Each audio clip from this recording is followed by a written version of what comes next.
Assalamualaikum warahmatullahi wabarakatuh. Perkenalkan, nama saya Cintri Kulpa, NPM E1D023001. Di sini saya langsung saja ingin menjelaskan atau memaparkan tentang penilaian kinerja dalam perusahaan. Untuk tetap dapat mempertahankan ekstensinya, sumber daya manusia mempunyai peran utama dalam setiap kegiatan perusahaan. Walau didukung dengan sarana dan prasarana, serta sumber dana yang berlebihan, tetapi tanpa didukung sumber daya manusia yang andal, kegiatan perusahaan tidak akan terselesaikan dengan baik. Hal ini menunjukkan bahwa sumber daya manusia merupakan kunci pokok yang harus diperhatikan dengan segala kebutuhannya. Sebagai kunci pokok, sumber daya manusia akan menentukan keberhasilan pelaksanaan kegiatan perusahaan, tuntunan perusahaan untuk memperoleh, mengembangkan, dan mempertahankan sumber daya manusia yang berkualitas semakin mendesak sesuai dengan lingkungan yang selalu berubah. Pengolahan sumber daya manusia terkait dan mempengaruhi kinerja organisasi dengan cara menciptakan nilai atau menggunakan keahlian sumber daya manusia yang berkaitan dengan praktek manajemen dan sasaran cukup luas, tidak hanya terbatas karyawan operasional semata, namun juga meliputi tingkat manajerial. Peningkatan kinerja karyawan secara perorangan akan mendorong kinerja sumber daya manusia secara keseluruhan yang dicerminkan dalam kenaikan produktivitas berdasarkan uraian di atas, menunjukkan penilaian kerja merupakan suatu hal yang tidak dapat dipisahkan dengan perusahaan. Dukungan dari tiap manajemen yang berupa pengarahan, dukungan sumber daya seperti memberikan peralatan yang memadai sebagai sarana untuk memudahkan pencapaian tujuan yang ingin dicapai dalam pendampingan, bimbingan, pelatihan, serta pengembangan akan lebih mempermudah penilaian kinerja yang objektif. Penilaian kinerja dengan berbagai bentuk seperti Key Performance Indicator dasarnya merupakan suatu sasaran dan proses sistematis untuk mengumpulkan, menganalisis, dan menggunakan informasi untuk menentukan efisien dan efektivitas tugas-tugas karyawan serta pencapaian sasaran. Kompetensi kerja dapat diartikan sebagai perilaku-perilaku yang ditunjukkan mereka yang memiliki kinerja yang sempurna, lebih konsistensi dan efektif dibandingkan dengan mereka yang memiliki kinerja rata-rata. Menurut F.C. Kelleys dalam karya Benjamin 1998, dengan mengevaluasi kompetensi yang dimiliki seseorang ketika akan dapat memprediksi kinerja orang tersebut. Kompetensi dapat digunakan sebagai kriteria utama untuk menentukan kerja seseorang.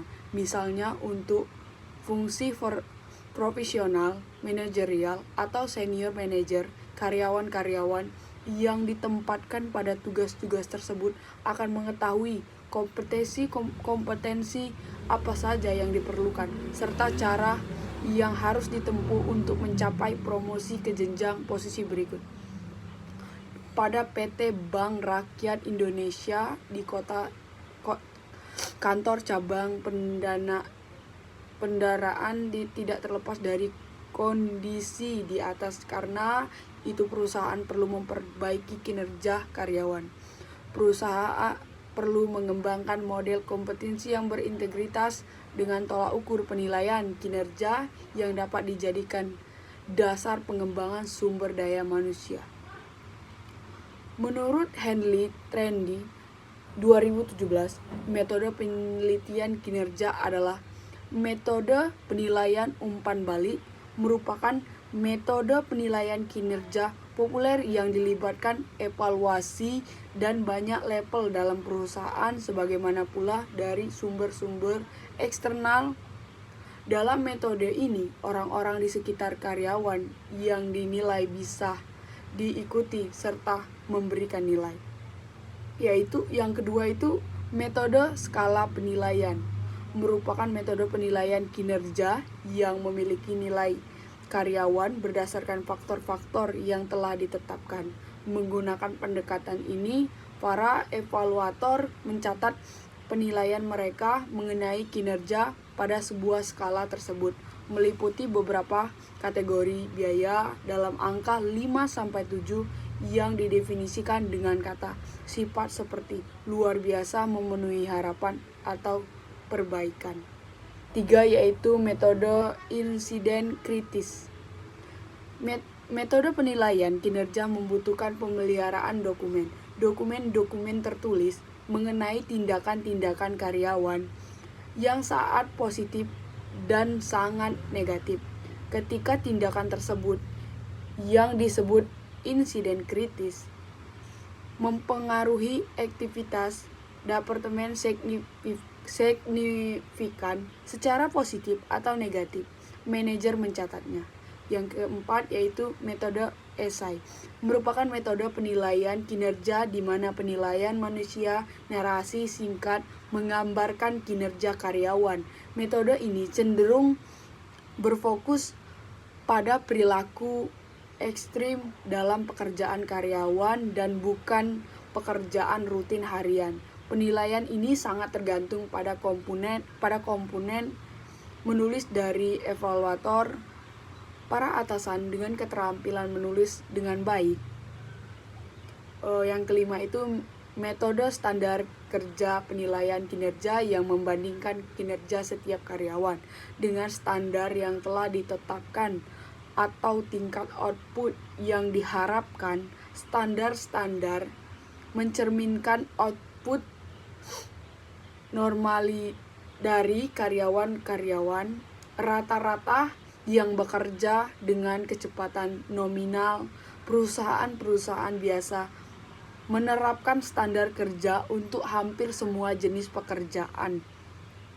6 yaitu metode peningkatan. Metode peningkatan penilaian kinerja di mana penilaian menetapkan seluruh karyawan dari sebuah kelompok dalam urutan kinerja keseluruhan. Yang ketujuh itu perbandingan berpasangan, adalah variasi dari metode peningkatan kinerja di mana tiap pekerja dibandingkan dengan karyawan yang lain. Karyawan yang mendapatkan peringkat positif yang paling tinggi mendapatkan peringkat tertinggi.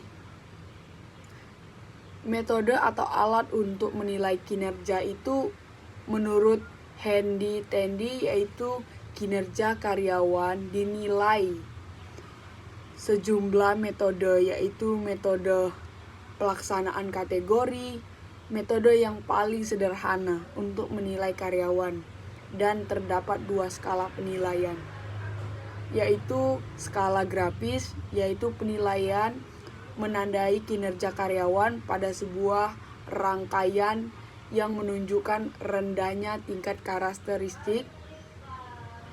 Tentu skala penilaian grafis biasanya digunakan dalam evaluasi kinerja.